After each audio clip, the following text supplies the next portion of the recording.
caro saluto a tutti cari colleghi, io sono Alessandro Scorzone, sono della delegazione di AIS Treviso e sarò con voi al congresso nazionale dell'AIS dal 22 al 24 novembre.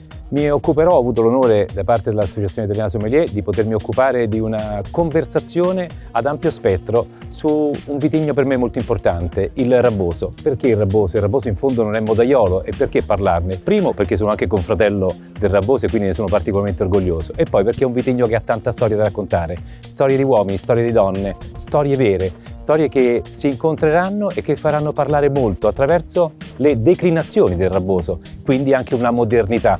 Troverete in tutto questo mondo meraviglioso una storia bella della natura e poi troverete anche tante altre piccole storie altrettanto importanti che arrivano fino alla solidarietà. Qual è poi il punto centrale? È che non parleremo in maniera tecnica, parleremo da amici del vino, ma noi siamo sommelier, quindi non utilizzeremo soltanto un linguaggio tecnico del vino, ma andremo oltre, abbracceremo le persone che ancora non hanno fatto il corso per portarle da noi a dire quanto sia bello, quanto sia importante entrare nel mondo di coloro che amano il vino davvero, quelli che non parlano soltanto in forma tecnica, ma quelli che abbracciano virtualmente tutti coloro che amano questo mondo. Ed ecco il perché io vi dico tenetevi informati sempre sul sito congressonazionale.aisitalia.it. Ci vediamo a Verona e tanti calici buoni a tutti.